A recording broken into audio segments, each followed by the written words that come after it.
Hello friends, Umiya ફૂડમાં તમારું સ્વાગત છે। તો આજે આપણે ઉપવાસમાં ખાઈ શકાય એવા પકોડીવાળી કઢી અને ભાત બનાવીશું। તો એ માટે મેં અહીંયા આ મોરૈયાનો લોટ લીધો છે। તમે આની જગ્યાએ સિંગોડાનો લોટ પણ લઈ શકો।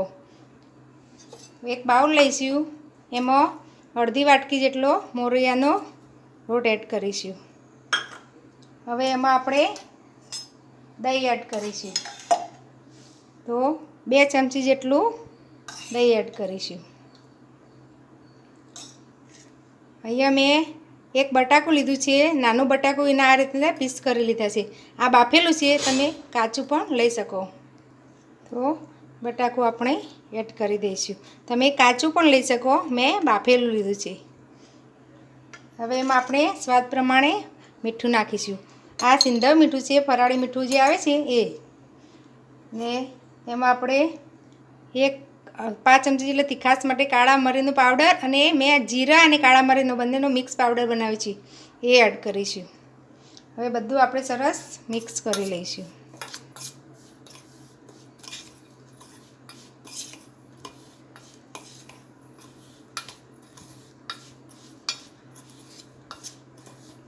હવે એમાં આપણે 1 ચમચી જેટલું પાણી એડ કરીશું। આપણું બેટર કઠણ જ રાખવાનું છે। સરસ મિક્સ કરી લઈશું।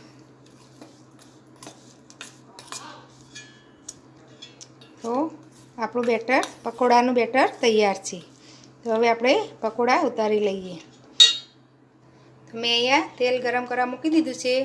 તો હવે આપણે આ રીતે એક એક પકોડો અંદર એડ કરી દઈશું। થોડું થોડું એક એક બટાકું અંદર આવે એ રીતે આપણે લઈ અને આ રીતે એડ કરી દઈશું। તમે બટાકા વગર પણ આ રીતે બનાવી શકો પકોડા। હવે આપણે આ રીતે પલટાવી લઈશું અને મીડિયમ ગેસ પર જ આપણે થવા દેવાના।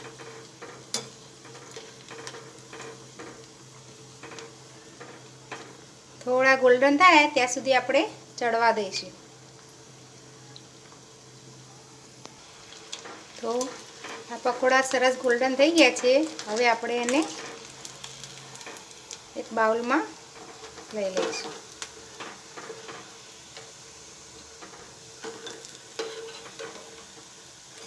હવે આ રીતે હું બીજા પકોડા પણ બનાવી દઉં।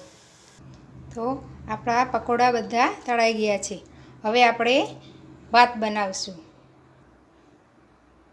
તો ભાત બનાવવા માટે મેં અહીંયા અડધો કપ મોરૈયો લીધો છે, એને મેં 2 થી 3 પાણીથી ધોઈ લીધો છે। તો આપણે હવે ભાત બનાવીએ। તો મોરૈયાનો ભાત બનાવવા મેં અહીંયા એક કુકર લીધું છે અને એમાં 1 ચમચી જેટલું ઘી એડ કરીશું। ઘી ગરમ થાય એટલે એમાં આપણે જીરું એડ કરી દઈશું।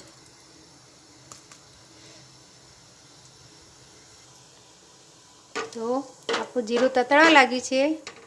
જીરું તતળે એટલે આપણે એમાં આ જે પલાળીને મોરૈયા રાખે છે એ એડ કરી દઈશું।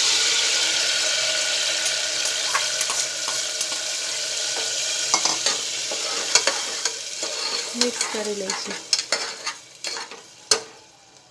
હવે એમાં આપણે પાણી એડ કરીશું। તમે જેટલો મોરૈયો લીધો હોય એનાથી અઢી ભાગનું પાણી એડ કરવાનું। તમે 1 કપ લીધો હોય તો અઢી કપ પાણી લેવાનું। તમારે જો છૂટો મોરૈયો કરવો હોય તો એનાથી ડબલ પાણી લેવાનું। હવે એમાં આપણે સ્વાદ પ્રમાણે મીઠું એડ કરીશું। તો મેં અડધી ચમચી જેટલું મીઠું લીધું છે। મિક્સ કરી લઈશું। હવે કુકર બંધ કરી અને આપણે 2 વિસલ વગાડી લઈશું। મીડિયમ ગેસ પર 2 વિસલ વગાડી લઈશું। તો આપણો મોરૈયો બને ત્યાં સુધી આપણે કઢીની તૈયારી કરીએ। તો મેં અહીંયા અડધો કપ ખાટું દહીં લીધું છે। એમાં આપણે નાની 2 ચમચી જેટલો સિંગોડાનો લોટ એડ કરીશું। તમારી જોડે જો રાજગરાનો લોટ હોય તો એ પણ તમે એડ કરી શકો। હવે એને સરસ મિક્સ કરી લઈશું।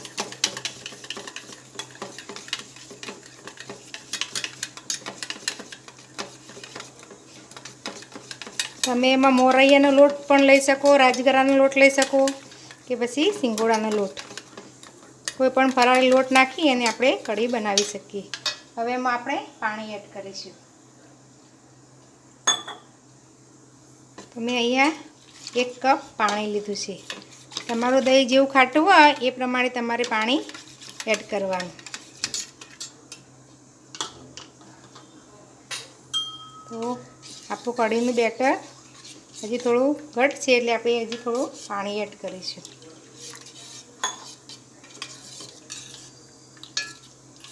હવે આપણે કઢીનો વઘાર કરીએ. તો કઢી બનાવવા માટે મેં એક પેનમાં તેલ ગરમ કરવા મૂક્યું છે. જો તમે ઘીમાં બનાવવા માંગતા હો તો ઘીમાં પણ બનાવી શકો. તેલ ગરમ થાય એટલે આપણે એમાં જીરું એડ કરીશું. અડધી નાની ચમચી જેટલું જીરું લીધું છે.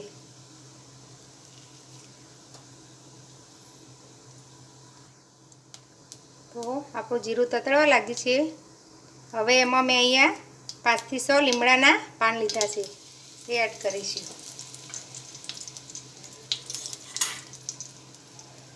પછી મેં અહીંયા એક લીલું મરચું કાપીને રાખી છે, એ એડ કરીશું.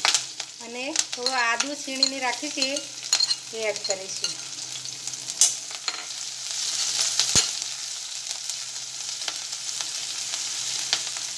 મરચું તમારે જેવી તીખાશ જોઈતી હોય એ પ્રમાણે તમારે મરચું એડ કરવાનું. અને આપણે અડધી મિનિટ ચડવા દઈશું એટલે આપણું આદું પણ સરસ ચડી જાય. આદુને મેં છીણ કરીને લીધું છે. હવે એમાં આપણે જે ગોળ બનાવીને તૈયાર રાખેલો એ એડ કરી દઈશું.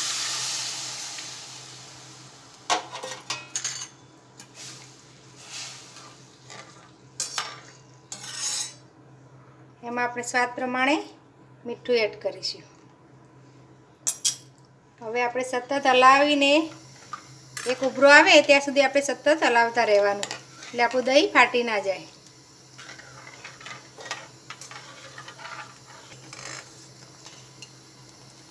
તો એક ઉભરો આવી ગયો છે. હવે આને ગેસ ધીમો કરી અને 5 થી 7 મિનિટ આપણે ઉકળવા દઈશું. તો આપણી કઢી ઉકળી ગઈ છે. હવે એમાં આપણે આ પકોડા એડ કરી દઈશું.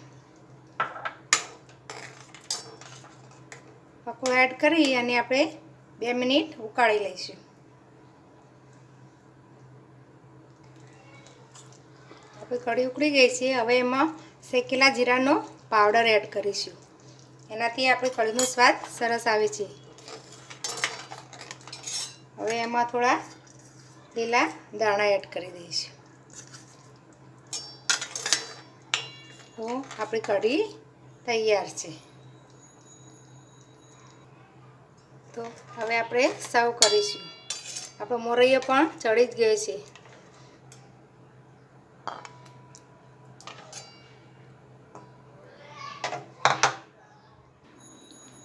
તો તૈયાર છે આપણી પકોડાવાળી કઢી અને ભાત.